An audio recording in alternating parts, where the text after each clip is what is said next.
वक्रतुंड महाकाय सूर्यकोटि समप्रभा निर्विघ्न कुरु मे देव सर्वकार्येषु सर्वदा।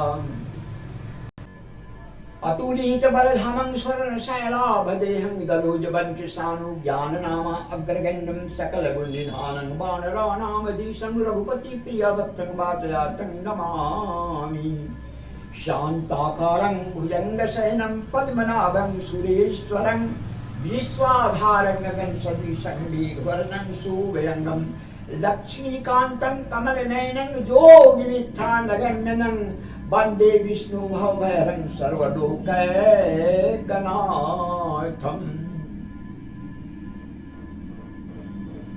रामचरितमानस से प्राप्त रसायन की सुलभ वर्षा विचारों के माध्यम से और ये बाह्य यंत्रों के माध्यम से इस अनंत आकाश में कई रोज से गुंजित हो रहे हैं। इस अनंत आकाश में गुंजित हो रहे हैं और उसमें जो प्रेम की बारिश हो रही मंत्रों का उच्चारण से वो तृप्त कर देने वाली। इसलिए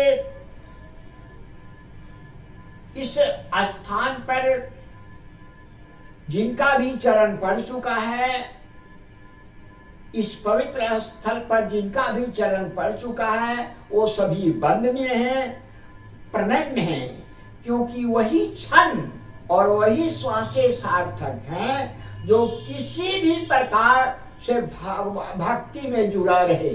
यही है जीवन का मुख्य लक्ष्य, क्योंकि परमात्मा का प्रतीति प्रेम में होता है और यही उसकी सत्ता का सत्य है और उसी में उसकी शक्ति समाहित है।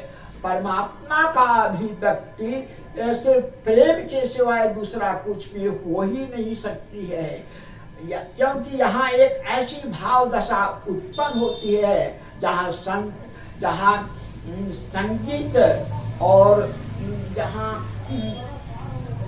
ऐसी भाव दशा स्वतः बनती है, जहाँ शांति का संगीत और करुणा की यानी भाव बरसता है। क्योंकि कभी कभी हमारा मन कमजोर हो जाता है, इसलिए कि भगवान की भक्ति और श्रद्धा प्रेम उनसे दूर हो जाता है, यही कारण है। इसलिए किसी ने ये भी कहा है, क्या कहा है, पोथी पढ़ी पढ़ी जग मुआ, पंडित भया न कोई, धाई अक्षर प्रेम का, पढ़े सोई पंडित होई।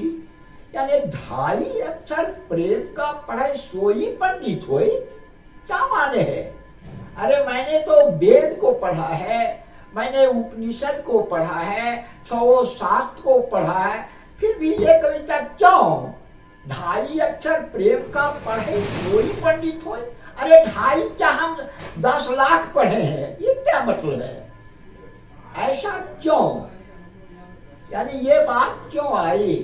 कबीर दास जी ने कहा, कबीर दास जी कहे हैं, पोथी पढ़ी पढ़ी जग मुआ, पंडित भया न कोई, ढाई अक्षर प्रेम का पढ़े सोई पंडित होई। ये ढाई अक्षर का माने क्या निकलता है, क्या बात है, इसमें क्या राज है? तो इस राज को बहुत कम लोग जानते हैं। ये ढाई अक्षर का जो प्रेम है, इसमें बहुत बड़ा राज है। ये क्या राज है, ये बहुत कम जानते हैं, बहुत कम जानते हैं। क्या राज है? यानी ब्रह्मा 2.5 अक्षर हुआ, विष्णु 2.5 अक्षर हुआ, शंभु 2.5 अक्षर हुआ, श्रद्धा 2.5 अक्षर हुआ, भक्ति 2.5 अक्षर हुआ। यानी 2.5 अक्षर में ही भक्ति भी है, शक्ति भी है, श्रद्धा भी है, प्रेम भी है। प्रेम भी है क्योंकि किसी ने परमात्मा, ये प्रेम भी है, इसमें प्रेम भी आ गया। तो प्रेम, जिसके अंदर प्रेम है, श्रद्धा है, अटल विश्वास है, वही सबसे बड़ा धनी है। संसार का दौलत नहीं, श्रद्धा जिसके अंदर है, भक्ति जिसके अंदर है, ये जिसके अंदर है सबसे बड़ा धनवान नहीं है। यही कारण है कि मीराबाई कह रही थी, पायो रे पायो मैंने राम रतन धन पायो। क्योंकि राम रतन का धन जो है जिनके पास है वही मतलब धनवान है, दूसरा नहीं। जैसे मानिए सुदामा जी, सुदामा जी को किसी ने कहा कि सुदामा बहुत निर्धन है, सुदामा बहुत गरीब है, उसके यहाँ खाना भी नसीब नहीं होता है, बच्चे भूखे रहते हैं, तरसते रहते हैं, तड़पते रहते हैं, सबसे बड़ा दुखी जो है सुदामा जी हैं। इससे बड़ा दुखी कोई संसार में है ही नहीं, जितने यानी सुदामा जी हैं। ऐसा लोगों ने कहा तो रुक्मणी जी को भी मालूम हो गया, रुक्मणी भी को मालूम हो गया। वो भी कृष्ण भगवान से बोले कि बताइए सुदामा जी बहुत अधिक गरीब हैं, अब दाने दाने के लिए तरस रहते हैं, 2 रोज 3-4 रोज तक नसीब नहीं होता है, एक कोर खाना नहीं मिलता है, बच्चे को फुसलाया जाता है, गर्म पानी डाल देती है उसकी माँ और कहती है खाना बन रहा है बेटा, देखो चावल डाल दिए हैं, और वो झूठा निराशा जो है सो देती है। और फिर भी यानी बच्चे सो जाते हैं, ज्यादा तंग नहीं करते हैं। तो इतना तकलीफ जो है सो आपका सखा सुदामा तो आपका सखा है, 2 एक साथ पढ़े लिखे हैं, लेकिन उसको इतना कष्ट क्यों दे रहे हैं? क्योंकि आप तो क्या नहीं कर सकते हैं, लेकिन सुदामा को क्यों? तो रुक्मणी जो है सो बहुत कृष्ण भगवान से बोली, तो कृष्ण भगवान बोले यही तो व्यवस्था है मेरे पास, मैं सब कुछ दे सकता हूँ सुदामा को, क्या नहीं दे सकता हूँ, लेकिन सुदामा लेगा ही नहीं। क्यों नहीं लेगा? इसलिए वो आत्मज्ञानी है, आत्मज्ञानी को सिर्फ सब्र होता है। तो ये आत्मज्ञानी जो शब्द है वो आया कहां से? क्या माने है आत्मज्ञानी का? आत्मज्ञानी है सुदामा, तो लेकिन आत्मज्ञानी क्या? इसी चीज को कृष्ण भगवान जो है सो अर्जुन को बता रहे हैं श्रीमद् भागवत गीता में कि देखो अर्जुन, मेरी भक्ति हर कोई करता है, मेरी उपासना हर कोई करता है, पूजा करता है, भजन करता है और मेरा नाम भी जपता है, सब कुछ करता है, लेकिन मुझे तत्व से करोड़ों में शायद कोई जो है सो जानता है।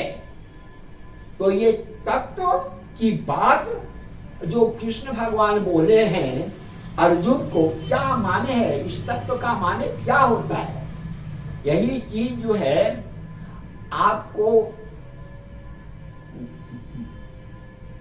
यही चीज को लोग से जब हम पूछते हैं, अयोध्या के पंडित लोग भी आते हैं, मेरे साथ प्रवचन होता है, तो उनको पूछते हैं कि बताइए आप, कृष्ण भगवान जो बोले हैं कि मुझे तत्व से करोड़ों में शायद कोई जानता होगा, शायद, तो ये तत्व ज्ञान क्या है? फिर ये सुदामा जो है सो आत्मज्ञानी है, इसका माने क्या है? तो ये समझ में बहुत कम लोगों को मालूम है।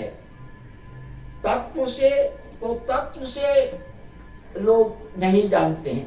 यानी कहने का मतलब है जो तत्व से, जिसने तत्व को जाना है उससे हर जगह आनंद ही लगता है, वो खाया हो है पिया नहीं। इसलिए सबसे बड़ा धनवान कौन है? सबसे धनवान वही है जो तत्व को जानता है या आत्मज्ञानी है।